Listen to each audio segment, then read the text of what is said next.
Hello, and welcome to the Soul of Business with Blaine Bartlett. I am your host, Blaine Bartlett. And folks, internal guidance systems. Yeah, I'll oftentimes talk about the clients that I'm working with, particularly executives in leadership roles. How do you know what to do when you don't know what to do?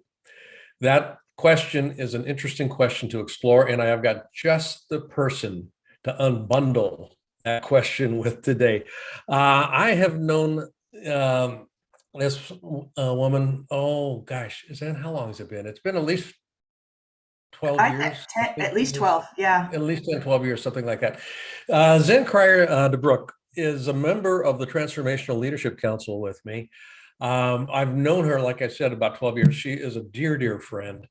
And she is also an exceptional resource in terms of navigating perturbation, uncertainty, change, disruption. You kind of fill in the blank, you kind of get a sense of where I'm going.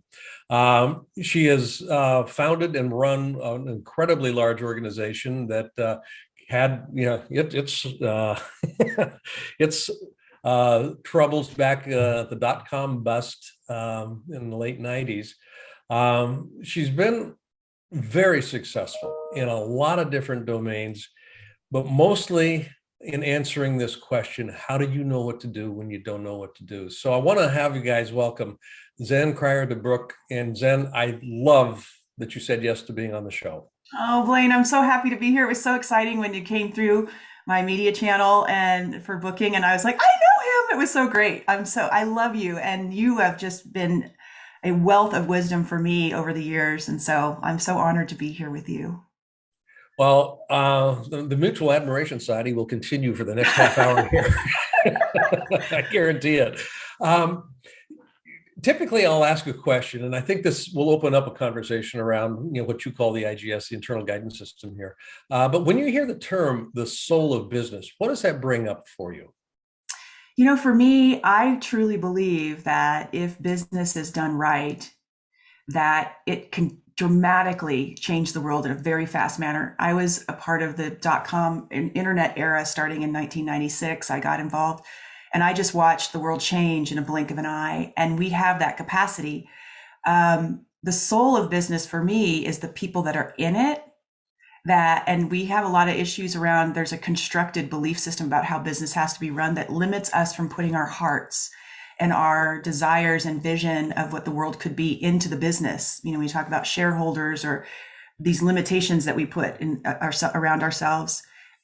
With using the internal guidance system, we can remove those and we can begin to be an extraordinary contribution to the world and the people and the earth. And so that's what it means to me. It means to get rid of the constructs that are limiting us to use business to create harmony and heaven on earth here. And I do believe it's possible. I love that. Yeah, because, I love it because it's so consistent with my belief too. But you developed, and correct me if I'm wrong here, this is my language for it, but yeah, you developed the model, the internal guidance system, as a consequence of what you went through with your firm when it crashed into the shoals of the dot-com bust, and everything went upside down. In the work I do with leaders, I talk a lot about awareness, about noticing what you're noticing. And one of the ways that I've come to define awareness is that it is the noticing of where my access to the spirit that moves to and through me, moves to and through us as an organization, is either accessed or blocked. And it's that noticing where that access point is either open or closed that comes into play here.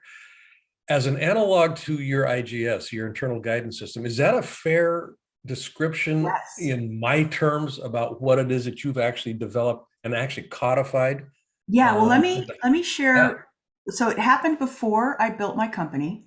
Okay. I had a really traumatic childhood, chaotic parents doing silly things like divorcing and marrying best friends and all that kind of stuff. And I came out the gate as a high school dropout because I emancipated myself and left to go work.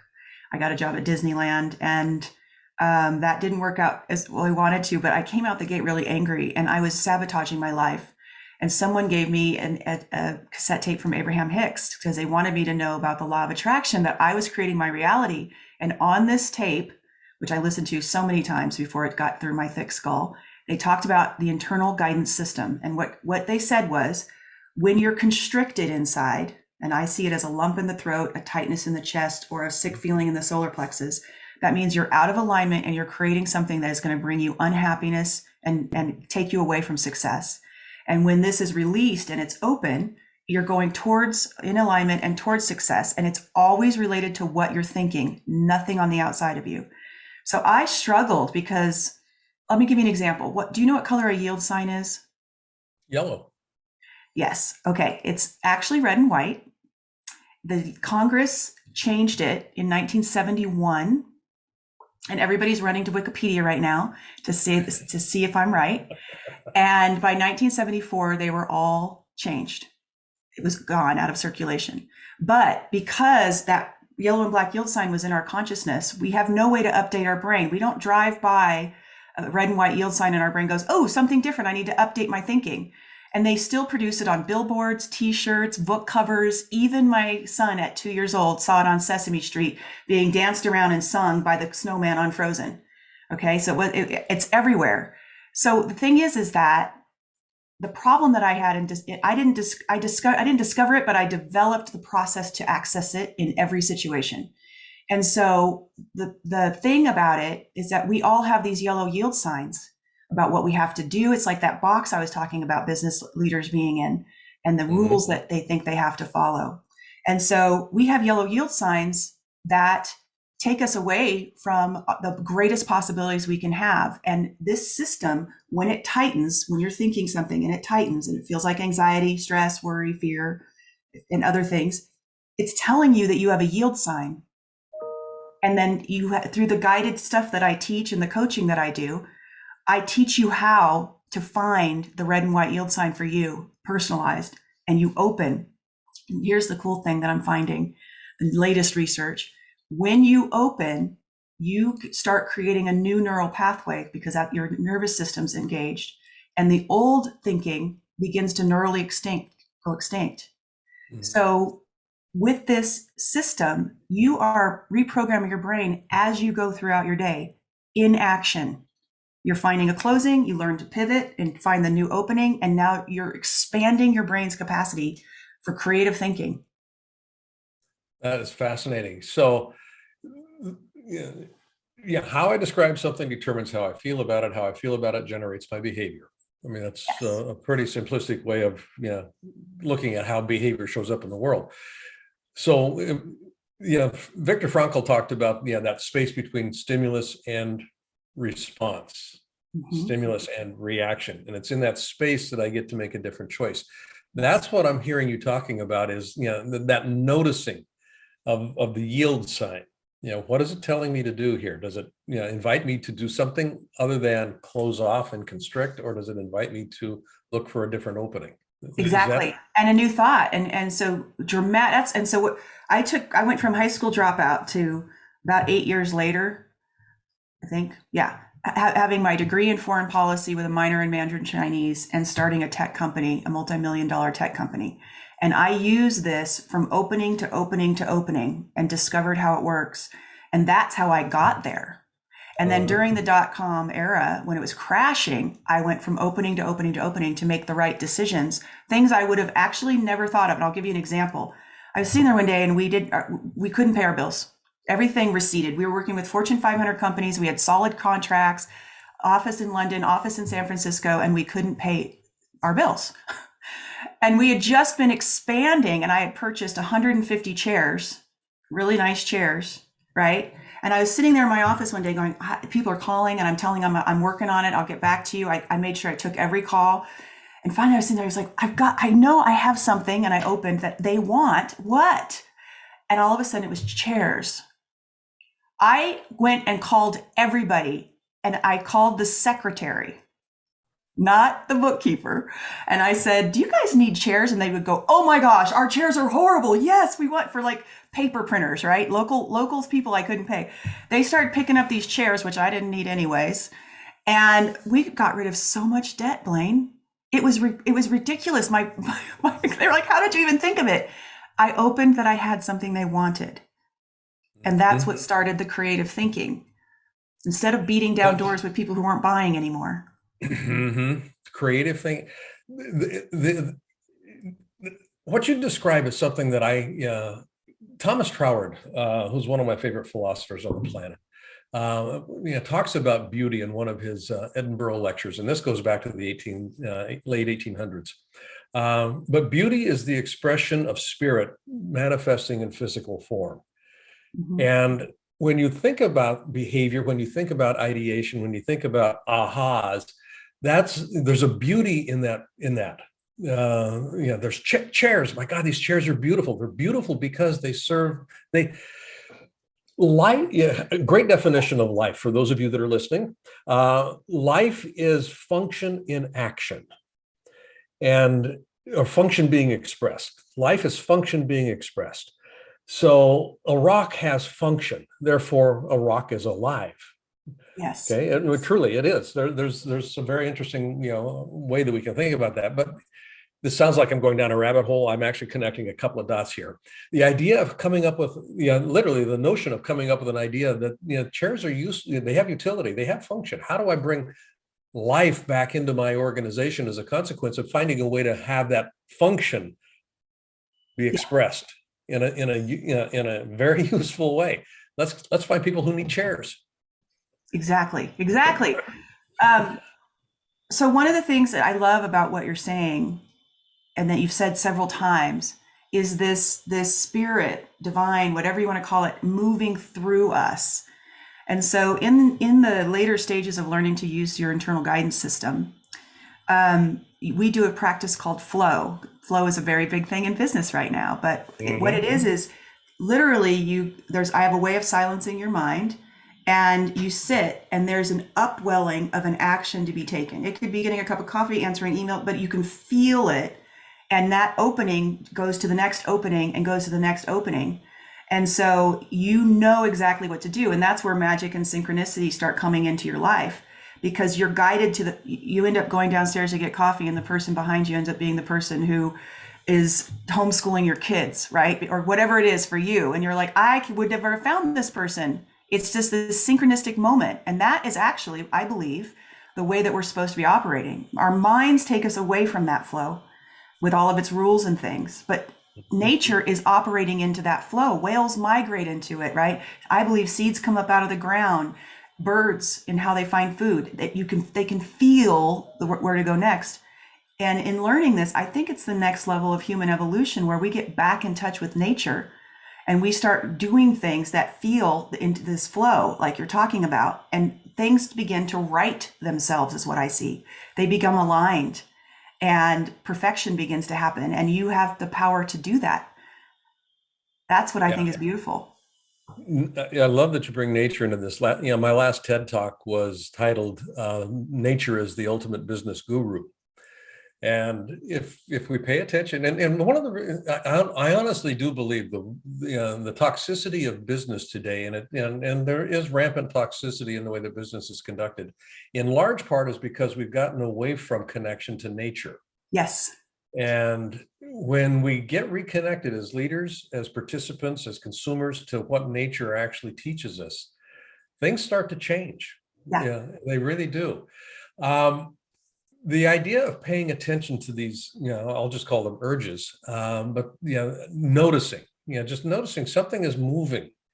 That's something I want to play with here, because just preamble to the beginning of the formal podcast here. You and I were talking, and you said you have a little process that we can kind of go through here. You read my mind. I was just thinking, there we go. Showing them what this feels like. It's exactly what I was taught. I was just thinking. We're going to take a real quick break here. And when we come back, we're going to jump right into this process. Okay. Because I want to have everybody have the experience of what this is like. And folks, if I want you to go to my YouTube channel and pick this episode up, because I want you to just see how Zen looks. She is just beaming.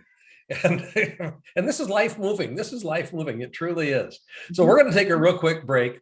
We'll be right back. You're listening to Zen Cryar Debrucke, and We'll see you when we get back from this little commercial break. I want to thank you for listening. I want to also invite you right now to go to blainebartlett.com. And on that site, which is my personal website, you'll see services up on the top menu. I'd like you to click on Leadership Mastermind. Now, why I want you to do that is we have structured a mastermind program that is very unusual and it is very powerful. And by going onto that site and clicking that link, you'll be taken to a landing page that is an invitation to join this mastermind. It's a 52-week long exploration of what it takes to be a highly effective leader in today's fast-changing environment. You won't regret it. And if you've been liking what you've been listening to on these Soul of Business podcasts, how does one become a leader that can keep connection to the soul of business? That's what we look at. That's what we're about in this mastermind program. So again, go to blainebartlett.com and click on the services link. And there you'll find the link to the Leadership Mastermind program. Look forward to seeing you there. Thanks for listening to this little commercial. And now back to our show. Hello and welcome back. Just before the break, Zen had promised to take us through a little exercise here that is a sampling of how you can access this internal guidance system, this IGS. And I'm fascinated here because I've got my own experience, and I'd like to see just kind of how this matches. Yeah. So I'm okay. Let's do it. Use me as a guinea pig here. Got it. Okay. So oftentimes it can be better if you close your eyes. And for those listening, if you're out like listening in your car or whatever, please do this. Come back and do this exercise, or do it on your own when you're in a quiet space. Go ahead and close your eyes and feel your feet, the bottom of your feet. You'll notice they start getting a little tingly, maybe some energy, some warmth, and then feel the palms of your hands. Now pay attention to both of them as you listen to me. And what you're going to do is I'm going to give two statements. Just let them pass through your mind like a cloud does through the sky, focusing on your hands and feet, and notice any sensation between your throat and upper solar plex area. So here we go. Feet and hands. I do not have an internal guidance system. Notice any sensation. I do not have an internal guidance system. Focus on your hands and feet again. Second statement, I do have an internal guidance system. I do have an internal guidance system. Any sensation difference? Now wiggle your toes, open your eyes. What did you feel? What was the experience with the first statement? For me, when you felt the first statement, I actually felt that just paying attention, a constriction. It's kind of like, oh, Yep. if there was a sound, it would have been, oh. Yep. With the second one, I almost felt like I was stifling a laugh. And did the tension go away? Oh yeah, Instantly absolutely. went away. Right. Yeah. So that first sensation we call closing. I just had to name it something. It's not negative. It's just a pattern interrupt where you notice what you're feeling in the body, the closing. That means what you're thinking is not true or not going to happen. And everybody says, how do you know that? Well, I've taught 40,000 people, 4,000 master students, and it is the statement that has come out to be true all the time, every time, consistently. It's not true or it's not going to happen. The second is an opening, and that's what we call it when there's a release. And what that means is that is something that's going to happen or something better. That's a truer statement. Now I say truer because this is really about alignment, and your mind has got all this programming that happened between the ages of 0 and 7 that becomes a filter on how you process all information, right? And so like I am a distrustful person. I was raised by my family to be distrustful. Well, not trusting often gives me that tight sensation, which means I can trust this person. But my programming says the world isn't safe, don't trust. So I stopped missing opportunities because of a false belief that people can't be trusted. That's one. I mean, it's huge, big deal about as far as opportunity goes, right? And so all throughout your day, you get this expansion and contraction happening. And what I found was it was very hard because of us believing the yellow yield sign as it exists, right? In whatever it is you're thinking about, our constructed box, that I had to break it down to anytime you feel fear, anxiety, overwhelm, impatience, frustration, irritation, uh, procrastination, guilt, doubt, those sensations are actually always closing, Blaine. So when you're in that, that is what we have people do is we do a pattern interrupt. And this is what I want your listeners to do now that they have this tool. When you feel any of those things I just listed, stop in the moment. You don't have to feel your hands and feet or do anything. You just think, I am closed. That does a pattern interrupt instantly in the programming. And then say these exact words. That means what I'm thinking is not true or not going to happen. And you will go from a tight space to a slight opening. That is an opening, that because it's a more true thought than what you were just thinking. Now, most people don't know what they were just thinking because all of a sudden they'll feel closing. Could be, they're ruminating on a tax payment, or, looking at somebody that's not working and they're thinking about somebody that's not working in their organization, or they're worried about their kids and missing time with them. Get feeling guilty, right? And you stop. And this starts connecting the brain to your internal guidance system so that they can work together and begin using your body to reprogram the neural pathways into new programming that's better for you and works more successfully. So that's the first step. And then there's a ton of other practices that I give and do, and others. I've got 13 programs in Smart Soul Academy that people have access to as a member. And I use these with my executive clients. I work with big level tech and financial institutions, executives. So. Well, you mentioned Smart Soul Academy. This is, I want to give you ample opportunity here to actually present what this is about, because folks, this is cutting edge. It's, and I say cutting edge, not in the sense that it's brand new. It's cutting edge in terms of its efficacy. It's easy to implement, it's easy to access, and it's powerfully effective. So Zen, I'm going to give the floor to you here. Why don't the Smart Soul Academy, how can people find out about it? What is the structure? What, that's all of those sorts of questions here. So I have 15 programs inside of Smart Soul Academy. You go to smartsoulacademy.com and you click on Academy, and it'll take you right to the enrollment page. It's $47 a month for all access to everything. And we've got stuff from emotions. Work Like a Woman is about how to balance your work life as a woman. We've got relationship courses. I've got addiction courses, the addiction reframe, where you use your IGS to move through some of the compulsions that people have and so forth. And for $97 a month, you get access to group coaching with me.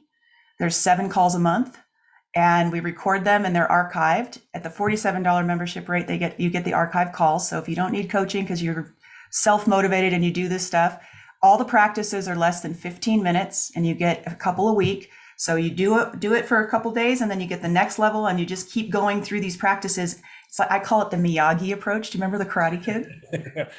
Wax on, wax off. Exactly. Wax off.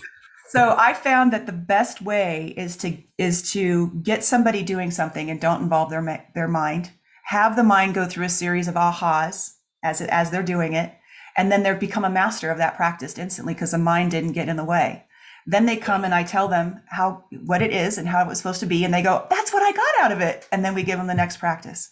And we just keep doing that over and over again until this becomes embodied. And very quickly, you start living from this flow, this place, and you're able to make decisions. That space that you talked about, right? You start having more of that, and the tools with which to shift in that space before you go into action. And that's what this is about. And then I also work with business leaders privately. I do work with executives and business leaders, and you can contact me through the site if that's something you're interested in. Great. Well, speaking of that, just if people wanted to reach out to you directly, would they go through the Soul Academy? Yes, there's a button on there called Ask Zen. It goes directly to my virtual assistant, and she directs everything throughout the company as to where things go. Because emails change, and this podcast is going to be around for hopefully 200 years. I don't want to give out a direct email address. Just in case that absolutely works. And so, folks, we've been listening to Zen Cryar Debrucke. I want you to take advantage of this. These resources they're timeless, number one, but they're effective, and that's more important. They're effective in their timelessness. They're effective. You can use them anytime, anywhere, with any situation, any circumstance. And the idea here, this is, again, I'm going to put words in your mouth, but they're my words here. If I can move through life with equanimity, by definition, I'm going to be absolutely moving myself towards being in the moment, from moment to moment to moment. That's the equanimity. I love your name. There's not an accident here. It's a Zen approach to living life. And not only is it a Zen approach attributed to Zen Debrucke, it's a Zen approach to life, period. So I want you to take advantage of this. And Zen, I can't thank you enough for being my guest. This has been a fascinating conversation. I just wish we had more time. Me too. I adore you. Thank you for having me. It's been so great to see your face. It's been a while since we've gotten to get together in person, and Yep. I'm just so grateful to be here. Thank you. Same here. So it's wonderful to have you here. Okay. Folks, you've been listening to The Soul of Business with Blaine Bartlett. Go to my website, blainebartlett.com. You'll find all kinds of stuff there that you can, kind of nose around in and see what fits. I'm not going to point you in any particular direction, but there's a lot of stuff there. The idea here is to find yourself ways of being a center of distribution, not a center of accumulation. Until next time, have a great day.